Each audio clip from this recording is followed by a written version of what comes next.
Bonjour, bienvenue à ce nouveau panel Instit Invest. Le thème Solvabilité 2, le lieu, le Palais Brognard et le cadre du Forum GI. J'accueille Véronique Mattei, qui est président fondateur d'Elisa, Benoît Courmont, directeur des risques techniques et responsable du programme Solvabilité 2 chez AG2R La Mondiale, Sylvie Maléco, directeur technique et financier de la MNRA. Bonjour. Philippe Denis, responsable R&D Asset and Fund Services de chez BNP Security Services, BP2S. Bonjour. Alors, le thème, il est posé, Solvabilité 2, c'est un peu l'arlésienne, mais qui fait quand même travailler pas mal les compagnies d'assurance et les mutuelles. Où on en est aujourd'hui? Est-ce que ce soit la MNRA ou chez AG2R La Mondiale, c'est facile de collecter les données? Est-ce que les gérants jouent vraiment bien le jeu? Ou est-ce qu'il faut aller aussi loin dans la transparisation? Est-ce qu'on peut faire une transparisation, je dirais, sans aller chercher la petite ligne pour le petit actionnaire ou le petit fonds qui apparaît dans votre portefeuille? Alors la MNRA ayant la chance d'avoir une société de gestion dédiée, filiale à 98%, c'est vrai que le lien avec la filiale est assez simple, donc la transparisation des fonds qui sont gérés par la filiale est assez simple. Et c'est vrai que quand vous dites est-ce qu'on a des moyens de simplifier, je crois qu'en fait on se rend compte que l'avancée aujourd'hui de Solvabilité 2 pour des acteurs de taille moyenne, c'est que finalement on se rend compte qu'on va faire deux calculs. Le premier calcul qui est un calcul structurel très lourd qui est celui du SCR, avec les règles qu'on ne connaît pas encore totalement mais qu'on aura, qui va être un calcul, j'allais dire au mieux trimestriel compte tenu de la lourdeur. Et puis l'ORSA du pilier 2, qui encore une fois a vocation à être un outil de pilotage, lui il doit être beaucoup plus réactif, donc il doit être sorti avec une fréquence beaucoup plus régulière et de manière fiable. Donc il y aura effectivement sans doute des facteurs de simplification, des facteurs d'ajustement, il faudra focuser sur les risques clés, mais encore une fois, ça aura vocation à être un outil de pilotage. Meilleure gestion des risques, c'est la priorité de Solvabilité 2, mais on va bien au-delà en fait. Et quand on évoque les problématiques autour de gouvernance, d'information, qu'elle soit institutionnelle ou qu'elle soit auprès des adhérents, eh bien on se rend compte qu'on va bien au-delà d'une simple gestion des risques et de la mise en représentation de fonds propres au regard de ces risques. C'est vraiment effectivement une refonte structurelle de la manière de penser nos métiers. D'accord. G2R. Sur ce sujet de la transparisation, on est dans la même situation puisqu'on a notre société de gestion d'actifs, donc c'est aussi plus facile majoritairement d'obtenir ces informations. Enfin, de discuter avec le gestionnaire. C'est pas plus facile d'obtenir des informations. Maintenant, c'est évidemment une vertu de mieux connaître ce qu'il y a dans les fonds, ça permet de mieux maîtriser les risques et donc de mieux les appréhender. Maintenant, il y a un principe clé au sein de Solvabilité 2 qui est le principe de proportionnalité.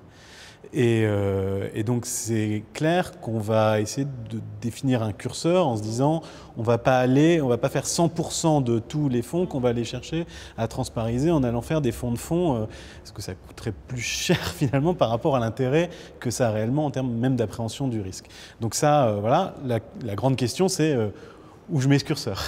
Et ça c'est pas encore évident. Donc on est en plein dans ces travaux-là déjà sur les principaux fonds de faire ce travail de transparisation et ensuite la question de jusqu'où on va et où on met le curseur, où on s'arrête parce qu'on sait qu'on ne fera pas 100%. Est-ce que chez BP2S vous êtes capable d'aller chercher, vu que vous avez cette capacité d'agréger les portefeuilles, d'aller chercher très loin les lignes? Oui, enfin on est capable. Après la question en effet, et je suis d'accord avec vous, c'est quelle est l'opportunité? Enfin, quel est le gain que l'on va avoir à aller chercher aussi loin les informations? On a fait des tests sur des portefeuilles. On a pris un portefeuille qui avait à peu près 80 lignes, dont 30 lignes investies sur des fonds. On est passé à un premier niveau de transparisation. Et en fin de compte, on est arrivé à 3400 lignes pour 45 fonds en total. Donc on a multiplié par 40 le nombre de lignes et on a multiplié par 1,5 le nombre de fonds.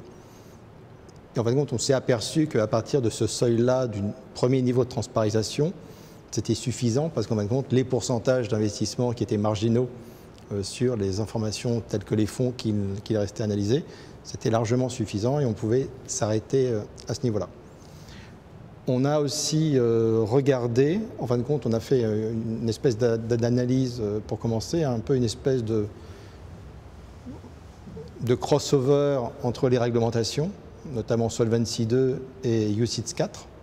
Puisqu'en fin de compte, si vous ne faites pas la transparisation, il faut prendre des chocs maximum de 35 à 40% sur les fonds qui ne vont pas être transparisés.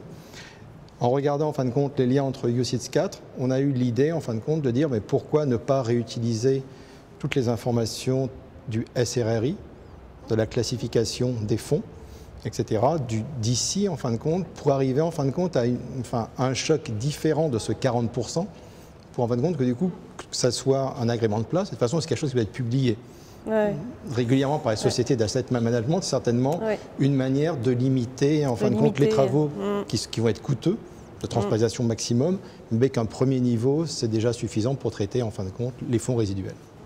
Je crois qu'il y a un point effectivement qui est important, il y a la règle de proportionnalité, donc on est quand même toujours dans un souci de pilotage des risques, donc il faut quand même que les travaux qu'on fait permettent d'améliorer la maîtrise des risques, mais il y a aussi le travail sur les notices, donc sur les limites que le gérant s'est lui-même fixé, qui permet donc de descendre le niveau des exigences.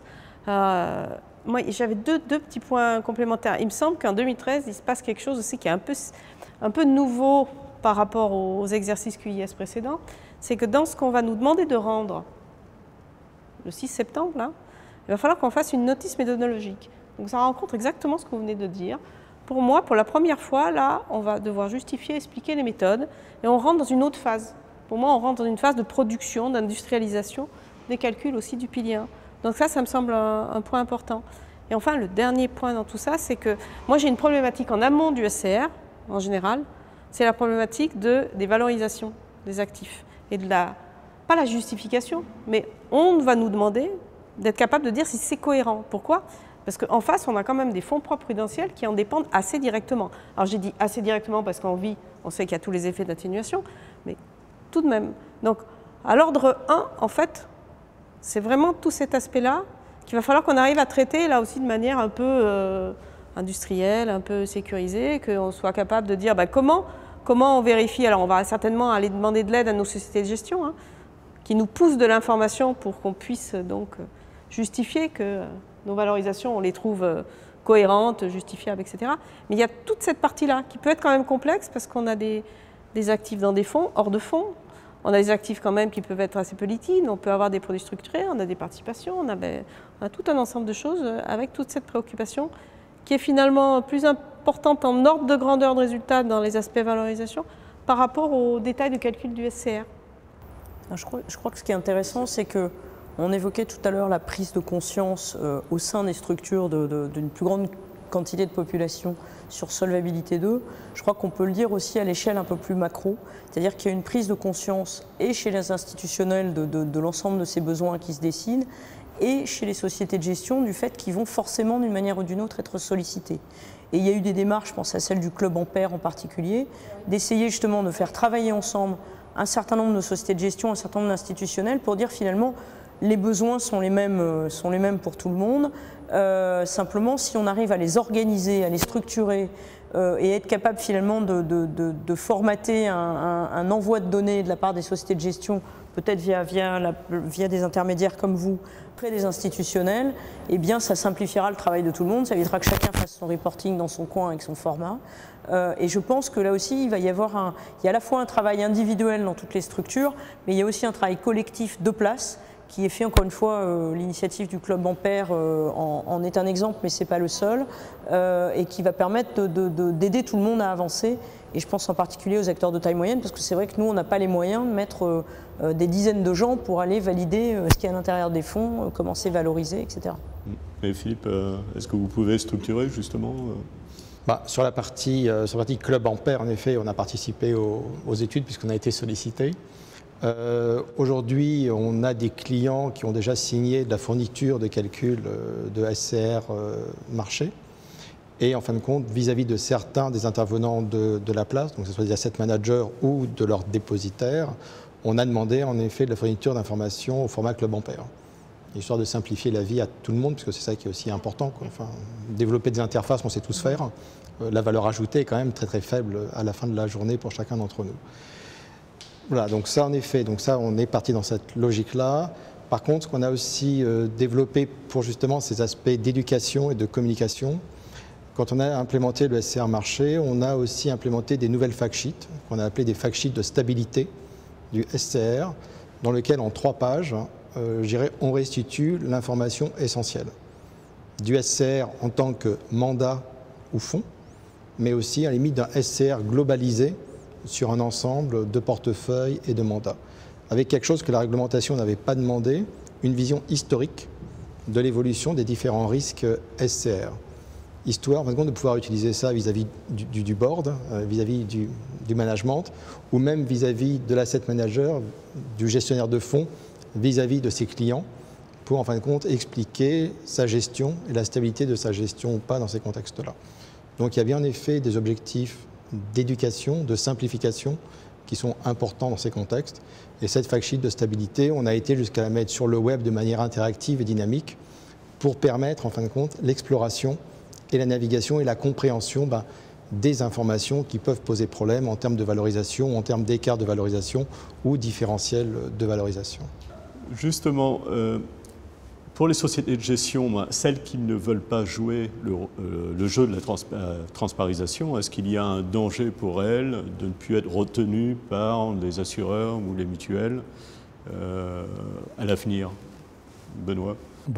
Il y a forcément un risque. Enfin, la demande d'information, elle nous vient, elle nous est imposée par le contrôle. Enfin, on va devoir, non seulement, on parle du pilier 1 tout à l'heure, mais dans le pilier 3, dans l'information qu'on devra fournir en termes de reporting d'actifs, etc., il y a énormément d'informations qui ne sont pas directement disponibles dans les sociétés d'assurance. Donc on va devoir récupérer auprès de gestionnaires.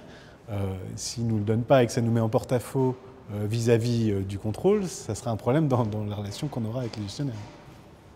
Sylvie, c'est pareil. Je confirme complètement. Alors, on aura évidemment d'autant plus de moyens de pression qu'on sera dans le cadre de fonds dédiés et non pas de fonds ouverts.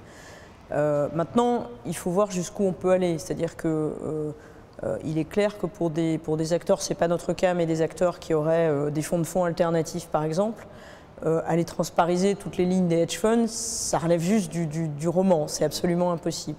Par contre, sur toutes les classes d'actifs traditionnelles, que ce soit les taux ou les actions ou les obligations convertibles, ces obligations convertibles devant être traitées multirisques, donc là on a vraiment un besoin important d'information, il est évident que les gérants qui ne joueront pas le jeu s'excluront d'eux-mêmes du jeu par rapport à d'autres qui accepteront de le jouer.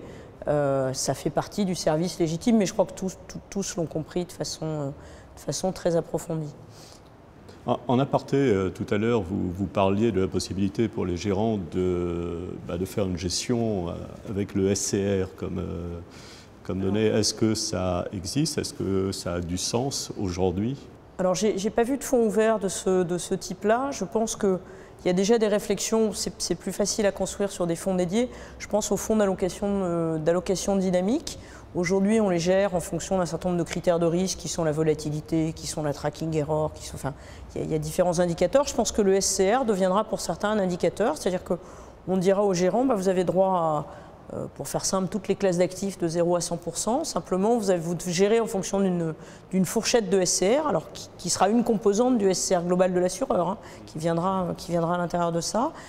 Et donc, si vous chargez plus telle classe d'actifs, ça vous obligera à être plus allégé sur une autre classe d'actifs qui elle-même coûte cher en matière de SCR, etc. Je pense qu'on ira vers... Mais encore une fois, c'est plus facile à monter sur des fonds dédiés parce qu'on est en phase directe avec les besoins spécifiques d'un assureur que sur des fonds ouverts où finalement on va donner une fourchette mais qui n'est pas forcément le même besoin pour tous. Et l'autre point important, si vous permettez, on l'a vu sur un certain nombre de fonds, là aussi d'allocation, c'est qu'on voit des asset managers qui aujourd'hui sont pas seulement réactifs, mais sont proactifs. C'est-à-dire que quand vous avez un fonds d'allocation et que vous le gérez de manière dynamique, il est tout à fait légitime de dire à un moment donné, je vais réduire ou je vais augmenter significativement ma part d'action, par exemple. Et sauf que ça a un impact direct sur le SCR. Donc au lieu d'attendre la fin de trimestre et qu'il y ait simplement un constat que sur le trimestre, le SCR lié au fonds, si je caricature, a beaucoup augmenté ou a significativement baissé, et dès lors qu'il y a un mouvement important de l'allocation, il y a un recalcul qui est fait et il y a une information qui est donnée aux porteurs concernés. Merci Sylvie. Philippe, est-ce que vous remarquez, effectivement, parmi les sociétés de gestion dont vous agrégez les données, est-ce qu'il y a vraiment des acteurs aujourd'hui qui pilotent avec le SCR, qui gèrent avec un SCR?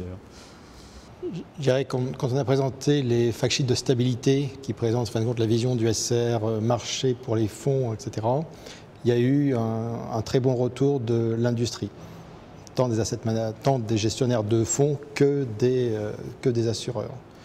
Donc on a vu aussi certains mandats en termes de contrôle dépositaire et compliance qui ont aussi maintenant des contraintes de SCR.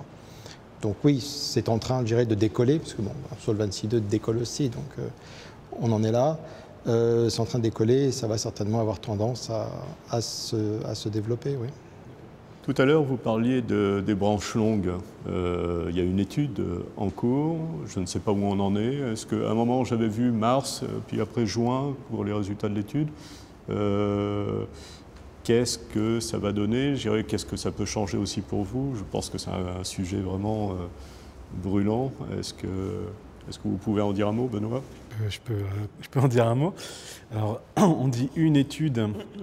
En fait, dans cette étude, il y a 13 scénarios qui sont testés. Et quand je dis 13 scénarios, je ne parle pas des sensibilités à l'intérieur de chaque scénario. Donc voilà, ces 13 scénarios, pour faire simple, c'est des variations sur la courbe de taux avec, je rajoute, des coussins ou pas sur cette courbe de taux, comment je calcule ce coussin, comment je fais converger la courbe de taux sur les points non liquides, comment, en fonction des coussins que j'ai mis, quel coût en capital je leur associe. On teste toutes les formules possibles et imaginables de ces éléments-là. Quel sera le résultat? Je n'en ai aucune idée. Je pense que les résultats seront très différents au sein du marché en fonction des compagnies, parce que ça dépend beaucoup de la duration des passifs, du type d'actifs de la structure d'actifs du portefeuille. Donc je pense que les résultats seront quand même assez différents d'une compagnie à l'autre. Je pense qu'ils seront encore plus différents d'un pays à l'autre, puisque les problématiques ne sont pas les mêmes. Et au final, j'ai très peur en fait que cette étude qui nous demande beaucoup ne soit pas conclusive, mais on verra les résultats. Les entreprises sont censées fournir leurs résultats à la fin du mois de mars. Ensuite, il y a 3 mois d'analyse au niveau européen pour une publication des résultats à l'été. Alors, je serais peut-être un peu moins négatif sur l'issue que j'en attends. Je pense quand même que cette étude a été commanditée parce qu'on a pris conscience effectivement des limites qu'imposait l'AVAR à 1 an et les différents QIS qu'on a eus. On voit bien qu'on va aller vers une courbe des taux qui est allongée, et le fait qu'aujourd'hui on ait une courbe des taux qui a une forme, j'allais dire, assez classique, est quand même quelque chose qui est beaucoup moins pénalisant que ce qu'on pouvait avoir il y a 2 ans où il y avait une forme de, j'allais dire, de courbe inversée sur la partie très longue et où du coup les points supplémentaires coûtaient cher. Et par ailleurs, c'est surtout qu'on a j'allais dire, un rééquilibrage entre les différentes classes d'actifs. On a vu quand même comment les versions précédentes des QIS ont amené certains à réduire de façon drastique et presque catastrophique la part action de leur portefeuille au motif que c'était extrêmement chargé. C'est vrai si on raisonne avec des passifs à 1 an, quand on a des passifs comme c'est notre cas au-delà de 20 ans, avoir une part de l'ordre de, on a aujourd'hui à peu près 15% d'actions, c'est pas aberrant. Simplement, effectivement, quand on fait un calcul à 1 an, ça a un coût. Ce qui ressort quand même, nous, de nos calculs, c'est que finalement, ce risque action qui est regardé par beaucoup comme la bête noire, j'allais dire, dans Solvabilité 2, n'est pas le risque qui nous affecte le plus. Nous, clairement, on a au passif un vrai risque de rachat et puis un risque de longévité qui intervient néanmoins. Alors là aussi, les simulations sont faites en fonction de tables de mortalité différentes, etc. Et à l'actif, si je mets ensemble, j'allais dire, le risque de taux et le risque crédit, on se rend compte qu'effectivement, ça pèse évidemment très lourd. Je les mets ensemble parce qu'aujourd'hui, encore une fois, notre recherche de rendement fait qu'évidemment, on trouve du rendement additionnel aussi sur les États souverains périphériques. Et comme nous l'évoquions, aujourd'hui, ils ne sont pas soumis à risque de crédit. Dans LTGA, il y a quand même quelques tests qui sont faits dans ce domaine. Encore une fois, on se rend compte que le débat n'est sans doute pas uniquement technique. On verra ce qu'il en résulte, mais en tout cas, ça a un vrai impact. Ce qui est intéressant, je trouve, dans ce genre d'analyse aussi, c'est de se rendre compte que le problème historique qu'on a donné de tous les assureurs vie et retraite, qui était la pire crainte qu'ils peuvent avoir est une hausse des taux. C'est pas si vrai que ça. Alors, j'ai pas dit qu'on était amateur d'un crack obligataire, ne me faites pas dire ce que je n'ai pas dit, mais néanmoins, c'est vrai qu'on se rend compte que, compte tenu, nous, encore une fois, de la duration de nos passifs et du fait que forcément nos actifs sont plus courts, on a à peu près une duration qui est de l'ordre de 60% de celle des passifs, eh bien un choc qu'on aurait de 1,5 ou 1 point de hausse des taux qu'on aurait sur les actifs est très largement compensé par le bénéfice qu'on en aurait sur les passifs et donc générerait mécaniquement une amélioration très significative des fonds propres. Comme quoi finalement ce risque de hausse des taux, encore une fois de manière mesurée, c'est toujours là où est l'aléa après du marché financier, mais serait quelque chose d'extrêmement positif dans notre cas. Je pense que c'est votre cas également. Mais est-ce qu'il y a un problème aussi comptable, hein? C'est vrai que il y a le problème des normes IFRS avec la valeur de marché. Est-ce que c'est plutôt ça le problème qui est lié au sujet des branches longues? Alors je crois que là il y a un peu de deux cas de figure, parce que je sais que vous êtes vous-même soumis aux normes IS-IFRS. Ce n'est pas notre cas. Oui. Donc nous, c'est, j'allais dire, le problème que ça a posé, mais j'allais dire, il est résolu maintenant, il est derrière nous, ça a été un choc culturel du passage du plan comptable national au mark-to-market, j'allais dire pour le coup, pur et dur de solvabilité 2. D'accord. Mais la complexité, c'est de là que vient cette étude branche longue, c'est que le passage full fair value sur le bilan et sur la mesure du besoin de capital rendait, dans le système tel qu'il était pensé il y a 1 an avant les mesures qui pourraient être prises, extrêmement volatile. C'est-à-dire que d'une année sur l'autre, le besoin en capital varie énormément, les fonds propres en face varient énormément aussi puisqu'ils dépendent des passifs. Et donc, voilà, tout varie énormément. Et en termes de pilotage, aujourd'hui, le système est très frustré, absolument pas adapté au risque. Mais au moins, je sais quel va être mon besoin de capital dans 1 an et je sais que si j'ai un besoin de financement, je sais comment je vais le traiter. Aujourd'hui, dans le système, avant tout ce qui pourrait être mis en place pour améliorer ça, mais bien malin, celui qui sait piloter son besoin de capital et sa couverture dans un système solvabilité 2. Et ça, c'est quand même un gros sujet pour les entreprises d'assurance, d'où cette étude branche longue. D'accord. Est-ce que ce n'est pas un peu dur de piloter vos actifs, justement, avec toutes ces zones d'incertitude Parce que là, la par action, 15% chez vous. Vous êtes à combien G2R On est un peu moins de 10%. Un peu moins de 10%. Est-ce que vous aurez tendance aujourd'hui à remonter ou avec les surprises que peut encore réserver le texte, vous gardez bien de bouger? Alors, je crois qu'il faut surtout se garder de faire de l'arbitrage régulatoire. Encore une fois, Solvabilité 2 est un projet de long terme. On connaît déjà à peine la date de mise en œuvre finalement. On sait que ça continuera à évoluer. Certains auront la possibilité d'avoir des modèles internes partiels aussi, fera qu'on continuera à bouger pendant longtemps. Ce qui veut dire qu'il faut d'abord gérer, je crois qu'il ne faut pas perdre de vue ses objectifs, il faut d'abord gérer ses actifs en fonction de ses passifs, en fonction de contraintes spécifiques que peuvent être des taux garantis, ce qui est notre cas. On doit servir aux adhérents 2,97 dans le contexte de taux actuel, ce n'est pas tout à fait neutre dans notre gestion, loin s'en faut. Et après, effectivement, regarder l'impact en termes de solvabilité, voir s'il y a des aménagements de transfert de risque, de réduction de risque par certains points, mais il ne faut surtout pas avoir un pilotage uniquement par solvabilité 2. Je crois qu'encore une fois, on a vu que ça avait conduit certains à certaines erreurs importantes. Il ne faut pas oublier que l'article 1 de Solvabilité 2 prévoit effectivement la mise en représentation de fonds propres au regard des risques réellement pris par l'assureur. J'ai l'habitude de dire que mon grand-père n'était ni assureur ni financier, il était paysan. Il disait on ne met pas tous ses œufs dans le même panier. Et pour moi, une vraie gestion des risques, ça s'appelle d'abord de la diversification. On voit d'ailleurs les bénéfices d'une diversification métier dans Solvabilité 2. C'est vrai aussi au niveau des actifs, un portefeuille diversifié va forcément être réducteur de risque de manière générale et dans Solvabilité 2 aussi. D'accord. Non, je rejoins complètement. Le driver principal, c'est la gestion actif-passif. On adapte notre portefeuille d'actifs aux engagements qu'on a pris vis-à-vis des assurés. Solvabilité 2 est une contrainte parmi d'autres. Évidemment qu'on regarde l'impact que ça a et que on en tient compte, mais je veux dire, ce n'est pas le driver. Le driver, c'est la gestion actif-passif, les engagements qu'on prend et comment on les couvre par nos actifs. D'accord. Véronique, tout à l'heure, vous parliez de la gouvernance et de la formation. Là, en ce moment, c'est le rush pour former tout le monde. Voilà, là, c'est le rush pour former tout le monde. Je pense que ça va durer un certain temps, ça c'est clair, mais je voulais juste rebondir sur ce qui vient d'être dit. En fait, tout ce qui transparaît de tout ce qu'on a entendu de vos deux interventions, c'est que Solvabilité 2, certes, c'est la couche qu'on met par-dessus, mais on met ça sur une réalité qui est quand même la plus difficile, c'est le niveau des taux d'intérêt. Ouais. Donc le driver pour les choix de gestion d'actifs, fort heureusement, la problématique, c'est avant tout de bâtir du rendement pour les années à venir.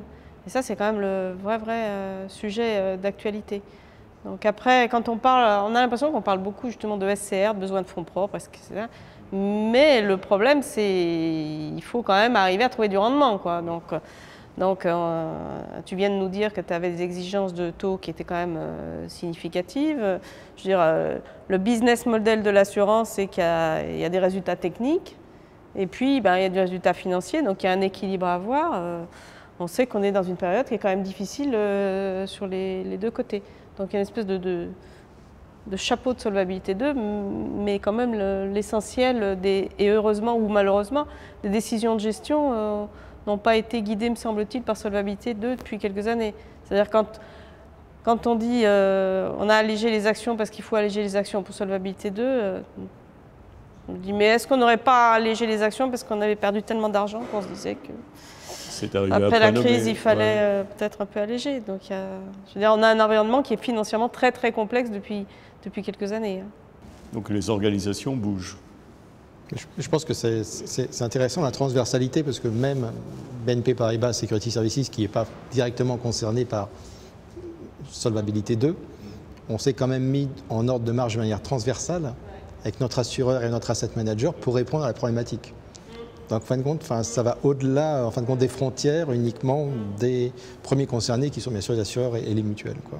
Alors justement, là, c'est intéressant. Est-ce que vous ne marchez pas sur les pieds avec votre société de gestion qui est aussi sur le secteur? Non, en fin de compte, c'est quand on a analysé, je dirais, toute la partie analyse de la valeur et quels services on pouvait apporter sur la partie Solvabilité 2 aux assureurs, on a bien indiqué, en fin de compte, qui allait prendre tel pilier d'activité pour être, en fin de compte, optimum vis-à-vis de nos clients. En sachant que, du coup, Cardif est aussi un de nos clients dans la partie fourniture de services. Et que ça soit, en fin de compte, ce qui est intéressant, c'est on a beaucoup travaillé jusqu'à présent avec les assureurs et les gestionnaires de portefeuille, mais on voit maintenant revenir un peu comme en 2010, en fin de compte, les salles de marché et aussi les hedge funds qui viennent et qui se repositionnent pour voir comment ils peuvent apporter de la valeur sur le positionnement du SCR. Et là, récemment, on a été sollicité par des hedge funds à plusieurs centaines de lignes et sur lesquels il a fallu calculer un SCR qui a mobilisé quand même un certain nombre de ressources pour y arriver. Et les résultats ne sont pas inintéressants. Mais du coup, c'est vrai qu'on voit revenir, en fin de compte, ces acteurs qui avaient un peu disparu depuis quelques années, quoi. Donc ils se mettent SCR compatibles? Oui, c'est ça. SCR efficiente. D'accord. Merci beaucoup. Merci Véronique. Merci Benoît. Merci Sylvie. Merci Philippe. À bientôt.